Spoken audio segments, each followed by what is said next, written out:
एक सुंदर और प्राकृतिक वातावरण में एक छोटे से गांव में एक सजीव गुब्बारा नामक चिड़िया बसे थे। यह गुब्बारा काफी अद्भुत और चतुर था। वह हमेशा गांव के आसपास घूमता और खोजता रहता था। एक बार उसे एक रहस्यमय चिड़ियाघर की खोज के लिए तैयार होना पड़ा। गुब्बारा के पास एक बड़ा स्वाभाविक औरत थी जिसका नाम चंद्रा था। चंद्रा ने उसे गांव के सभी सीमाएं सिखाई थीं। वह गुब्बारे को बताती कि दुनिया कितनी अद्भुत है और उसे नए और रोमांचक अनुभवों की खोज करनी चाहिए। एक दिन गुब्बारा ने चंद्रा को अपनी उत्सुकता के बारे में बताया। मुझे दुनिया के अद्भुत स्थलों को देखना है, माँ, उसने कहा। क्या आप मुझे उन सभी जगहों का पता बता सकती हैं? चंद्रा ने हंसते हुए कहा, बेटा, दुनिया बहुत बड़ी है और हमें उसके हर कोने को नहीं जाना संभव है। लेकिन हाँ, तुम उस खोज को आगे बढ़ा सकते हो। तुम्हें अपने अंदर की शक्ति का इस्तेमाल करना होगा। इस पर गुब्बारा ने कहा, ठीक है, माँ, मैं इस खोज को पूरा करने के लिए तैयार हूँ। गुब्बारा ने अपनी यात्रा की शुरुआत की और वह गांव के पास के जंगल में चला गया। वहां उसने बहुत सी रोमांचक और आश्चर्यजनक चीजें देखीं। गुब्बारा की यात्रा में उसने एक बहुत ही अजीब और रहस्यमय चिड़ियाघर देखा। यह चिड़ियाघर विचित्र और रहस्यमय चीजों से भरा हुआ था। गुब्बारा ने चिड़ियाघर के अंदर की खोज की और वहां कुछ अद्भुत चिड़िया देखीं। वहां एक बड़ी सफलता के साथ वह एक बहुत ही प्यारी और बौद्धिक चिड़िया से मिला। इस चिड़िया का नाम था बुद्धि। बुद्धि ने गुब्बारा को अनेक बातें सिखाईं, जैसे कि उन्हें अपनी शक्तियों का पूरी तरह से इस्तेमाल कैसे करना चाहिए। उसने उसे यह भी सिखाया कि किसी भी समस्या का समाधान निकालने के लिए अपने मन को संयमित रखना आवश्यक होता है। गुब्बारा ने बुद्धि की सिखाई को गहराई से समझा और अपनी यात्रा को जारी रखा। उसने अनेक रोमांचक और रहस्यमय स्थानों को देखा, जैसे कि ऊंचे पहाड़, घने जंगल और गहरे नदियों के पार। गुब्बारा ने एक नदी के किनारे एक बड़े जंगल में रुककर देखा, जहां उसने एक पुरानी और रहस्यमय गुफा देखी। वह गुफा अत्यधिक अजीब और भयानक लग रही थी, लेकिन गुब्बारा ने इसे खोजने का निर्णय किया। गुब्बारा ने गुफा में प्रवेश किया और वहां उसने एक पुरानी किताब खोजी। इस किताब में रहस्यमय और पुरानी कहानियां थीं। इस किताब ने गुब्बारा को एक नया और अनूठा अनुभव दिया और उसने इससे बहुत कुछ सीखा। अंत में गुब्बारा ने अपनी यात्रा को पूरा किया और अपने गांव के लिए वापस लौट आया। वहां पर वह अपनी माँ चंद्रा को सब कुछ बताया और उसने उसे अपने अनुभवों के बारे में सिखाया। इस कहानी से हमें यह सीखने को मिलता है कि हमें अपने आप में और अपने वातावरण में रहस्यमयता और रोमांच की खोज करनी चाहिए। हमें अपनी शक्तियों का उपयोग करके अपने लक्ष्य को हासिल करने के लिए संख्या और संयम दोनों की आवश्यकता होती है।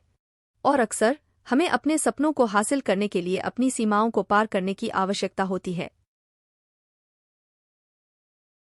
एक सुंदर और प्राकृतिक वातावरण में एक छोटे से गांव में एक सजीव गुब्बारा नामक चिड़िया बसे थे। यह गुब्बारा काफी अद्भुत और चतुर था। वह हमेशा गांव के आसपास घूमता और खोजता रहता था। एक बार उसे एक रहस्यमय चिड़ियाघर की खोज के लिए तैयार होना पड़ा। गुब्बारा के पास एक बड़ा स्वाभाविक औरत थी जिसका नाम चंद्रा था। चंद्रा ने उसे गांव के सभी सीमाएं सिखाई थीं।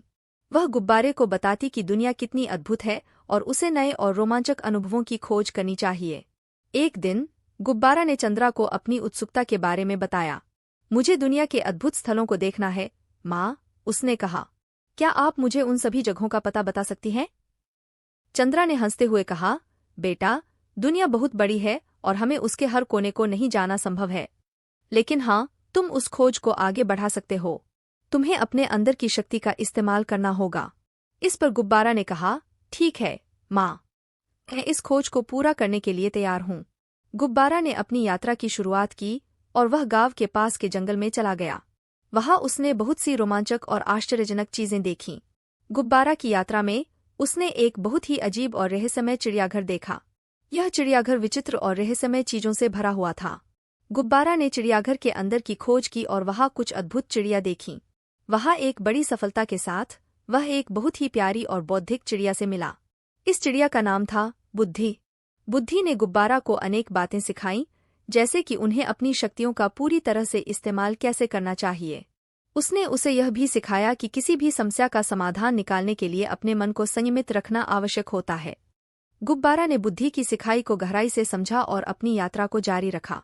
उसने अनेक रोमांचक और रहस्यमय स्थानों को देखा, जैसे कि ऊंचे पहाड़, घने जंगल और गहरे नदियों के पार। गुब्बारा ने एक नदी के किनारे एक बड़े जंगल में रुककर देखा, जहां उसने एक पुरानी और रहस्यमय गुफा देखी। वह गुफा अत्यधिक अजीब और भयानक लग रही थी, लेकिन गुब्बारा ने इसे खोजने का निर्णय किया। गुब्बारा ने गुफा में प्रवेश किया और वहां उसने एक पुरानी किताब खोजी। इस किताब में रहस्यमय और पुरानी कहानियां थीं। इस किताब ने गुब्बारा को एक नया और अनूठा अनुभव दिया और उसने इससे बहुत कुछ सीखा। अंत में गुब्बारा ने अपनी यात्रा को पूरा किया और अपने गांव के लिए वापस लौट आया। वहां पर वह अपनी माँ चंद्रा को सब कुछ बताया और उसने उसे अपने अनुभवों के बारे में सिखाया। इस कहानी से हमें यह सीखने को मिलता है कि हमें अपने आप में और अपने वातावरण में रहस्यमयता और रोमांच की खोज करनी चाहिए। हमें अपनी शक्तियों का उपयोग करके अपने लक्ष्य को हासिल करने के लिए संख्या और संयम दोनों की आवश्यकता होती है।